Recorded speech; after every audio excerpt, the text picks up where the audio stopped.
there's a lot of soccer happening across the globe, quite frankly. We have been doing a lot of coverage of the CONCACAF W Championship. If you're joining us live, reminder that the group stage finale will be taking place on Monday, tomorrow, mañana. So tune in to Paramount Plus to check out the final group stage matches there. But there's a ton of other things going on around the world. There's AFCON, there's Euros, there's Copa America. Everyone's in action. But Euros has also been providing some exciting stuff, Lisa. Let's maybe just to keep folks informed in case they haven't been able to tune in, maybe let's run down some of these results for them. For sure. I would love to, because if you're not watching the Euros, you're frankly missing out. Our very own Lori Lindsay has been on the call for a number of them. She'll be in studio tomorrow, Monday, so you can catch her there. But a number of different situations. There's 4 groups in the Euros. I'm going to start with Group A, right? We're just going to start at the top with this one. Norway, England, Austria, and Northern Ireland are in this group. And to start things off, Norway beat Northern Ireland 4-1. But I was really impressed with England and what they were able to do. Now, they are the host country in this one. So coming out with a 1-0 win over Austria may not seem as impressive to some casual fans, but being the host nation and being England and having get their first win, right? There's a lot of nerves. There's a lot of pressure. We've seen it with CONCACAF and Mexico hosting that W Championship. So for England to get the win, 1-0, a shutout over Austria, that's huge. So Norway number 1 in Group A at this point, and England number 2. Do you want to take Group B, Sandra? Yeah, sure. I could take Group B. Let's take a look at Group B because we had some bangers to open up the match day in Group B. Germany, Spain, Finland, and Denmark all repping Group B. We've got Germany with a 4-0 win. We got Spain with a 4-1 win, respectively, over Finland and Denmark. Listen, I gotta say, Spain, a lot of attention with Alexis Putellas, who's unavailable for this Euros, went out and did the thing. When you have a player like Bonmati, I mean, I think you're always going to be in it. In Germany, though, just to talk about them a little bit, really excited for this team. They're a young squad, I think, putting it together at the exact right time. So I'm excited to sort of see how they continue to play out their Euro. So a lot of bangers. Go check out the highlights if you haven't been able to check them out just yet. How about Group C, Lisa? That had a lot of action too. Some action in Group C for sure. Germany is, man, a powerhouse. Germany's defense is really fun to watch. It's the soccer in the Euros right now I'm like geeking out about it. But Group C, we've got Portugal, Switzerland, Netherlands, and Sweden. Portugal played against Switzerland first and Netherlands against Sweden. Sweden, that game ends in a 2-2 draw. And then Netherlands, Sweden, a 1-1 draw. So Portugal is technically at the top of the standings, tied with Switzerland because of that 2-2 draw. And the Netherlands, Sweden fill out the bottom of that one. So this group is pretty tight. Based on the play, I think it'll shake out a little bit. I think Portugal will find a way. On Wednesday is when this group plays again. Portugal will take on the Netherlands. So Switzerland against Sweden. So that happens on Wednesday. So these are spread out a little bit in terms of like CONCACAF and W Championship, but ties across the board in Group C for the Euros.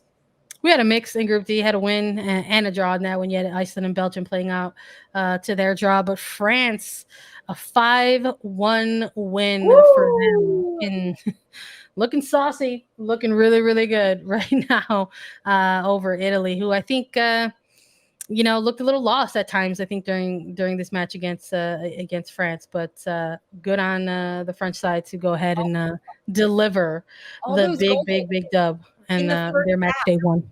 For France, all the goals coming in the first 45 minutes. So imagine you're Italy heading into the locker room and you're now losing 5-0. They end up getting one back, which is great, right? But I think there was a lot of question marks about France and kind of how they were going to compete in this Euros. Yeah. And if they were going to be what everyone had expected them to be or could expect them to be. And I think this was a statement game for France against Italy. Maybe. I think those questions are around a team. I've been around a team like France for a little while now, their program and the personnel that they have. But I think like those are early questions right now. I think they're going to honestly pretty much breeze through this group stage.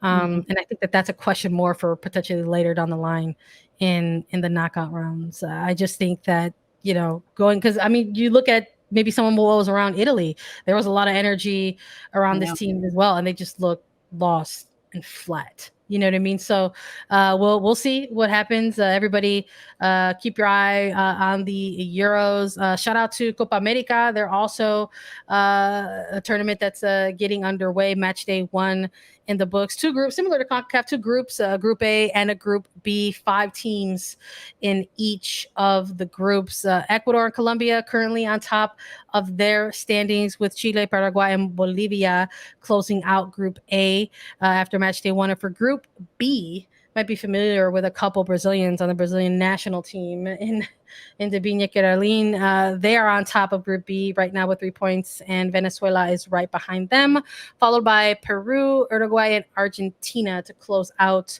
Group B. So the cool thing about some of these particular competitions is you can, if you are able to get access to them on the state side of things, you're able to. I believe people are using BN Sports to watch women's AFCON right now, which is that's actually a thing that everybody should be watching if they get a chance. 3 groups, 4 teams, or 4 teams in each group. Morocco, Zambia, South Africa on top of their groups right now. Nigeria with a big win today, making things interesting in Group C, right behind South Africa, but people are using BN for that. I believe ESPN, Fox for the other ones. So it's accessible, a lot of these things. I think if folks are getting a chance stateside to sort of spread out their soccer in the summer, it's a big summer of soccer. I really hope people are taking the time to tune in whenever they can, whether it's league-wide for NWSL or some of these other really, really fun competitions that we're shouting out right now. A lot of work going on behind the scenes for these two, right, Lisa? There's a lot of work going on. Not only is the soccer fantastic, but people that have been around Attacking Third, you'll hear some familiar faces. Lori Lindsay, she's on the call for a lot of these. Melissa Ortiz, who we had on for the Colombia preview when U.S. Had those friendlies against Colombia. She's on Copa America. I believe Lori Lindsay's doing some Copa America too. So you'll recognize some friendly voices from Attacking Third when you watch these. But soccer is just amazing, right? It's great to see the competition and how certain players, you'll recognize some of them. I know you talked about the Brazilians that are in the NWSL, and watching them for their nations and seeing if they're in different positions or the different roles they have. It's a great way to learn the game and continue absorbing it. And this is the summer of soccer. There's a lot going on. It is fantastic. We're keeping up with it all. So if you don't get to watch it, we're doing our best. We'll pull you guys in here, but try to watch them because, man, this football is amazing. All day tomorrow. Watch it all. During the day, you've got the Euros. At night, you've got CONCACAF W Championship. Just turn on your TV and watch soccer all day. Call out of work. We are exhausted, but we are happy to be here. And that's the vibe. And that's the energy. We're going to keep going. Listen, we hope you have all enjoyed what we have been talking about here today in Attacking Third, and everything that we talk about on Attacking Third, quite frankly.